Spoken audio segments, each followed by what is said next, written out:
Hey everyone, story time. So recently, somebody mentioned to me a comment about having the best meal they've ever had at Burger King. And instead of me laughing at it or being like, yeah, that's great, I'm so glad you had a great meal, something came up inside me. And I knew exactly what it was. And the reason I'm sharing with you guys is because this message of living in lack came up. And we can't have trust if we don't have vulnerability. So I'm going to share with you guys a story from my childhood that really, really motivates me and impacted me for the rest of my life. I have the privilege of being raised in a two-parent household with a mom and dad. And I'm fully aware that not everybody has that privilege, and that was my experience. And even though I had two parents, working beyond full overtime, we never had what we needed.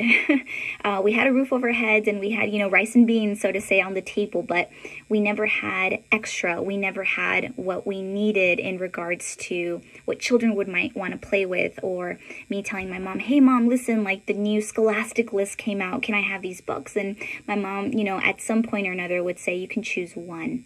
And I never really understood why. So here's where Burger King comes into play. So I remember being 6 years old and my mom, being in college because she couldn't go to college before because she was undocumented. So not only did she not have the financial assistance for it, but of course, like the whole documentation gets in the way. Dreamers only came along recently. So I'm 6 years old and my mom took my sister and I to Burger King. And it's because she was in a hurry. We rarely got to go to fast food, but we did. So my mom, we're sitting there at a table. It's my sister's 4 years old. I'm 6 years old. And my mom goes into her purse, right? Like the bundle of never ending, like just it never ends, the bottomless purse, right? Like a Mexican mom that has like chiles, ketchup packets, like just everything in there. And my mom is reaching to the bottom of her purse to just grab all the change she can find. And I'm curious and I'm just like, what is my mom doing here? Man. Then I realized that my mom is literally counting the only money she has left for me and my sister to eat. And then my mom tells me in Spanish, she's like, help me count. And I'm 6, right? So I better be good at math. And I'm counting and I'm like, something don't add up here. And I'm like, Mom, at that time, right, like in the early 80s, 90s, a Happy Meal or a kid's meal was like $1, right, like 99 cents plus tax, so like 107 or something.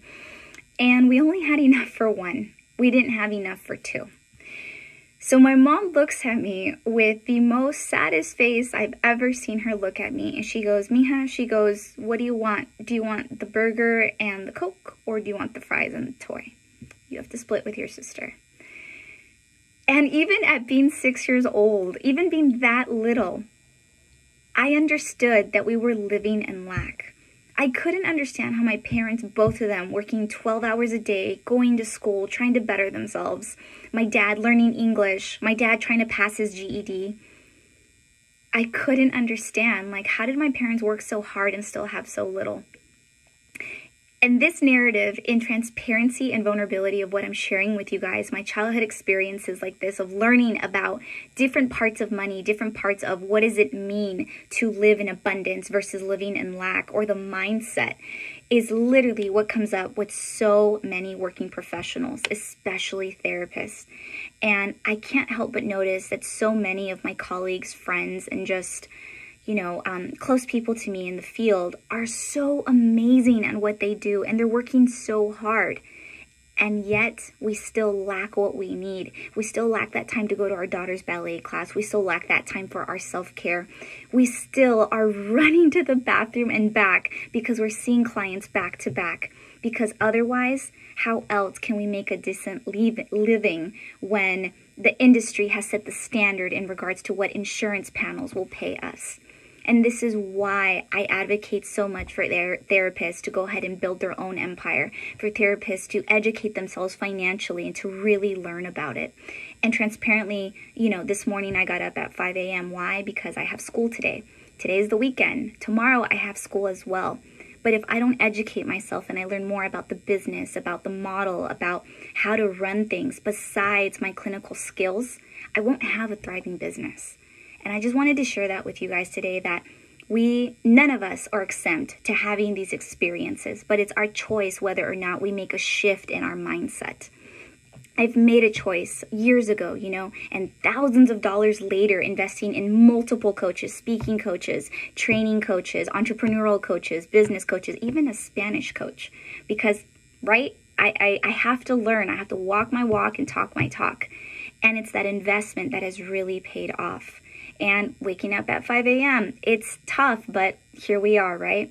And it's important for me to know that I have to love it that much. So as I prepare, on my drive to USC this morning, I just wanted to share that with you guys, that vulnerability equals trust. Vulnerability leads to that. And I am sharing that with you guys to know that you're not alone if you also have, a childhood experience that really set the tone for what it means to live in abundance or to live in lack.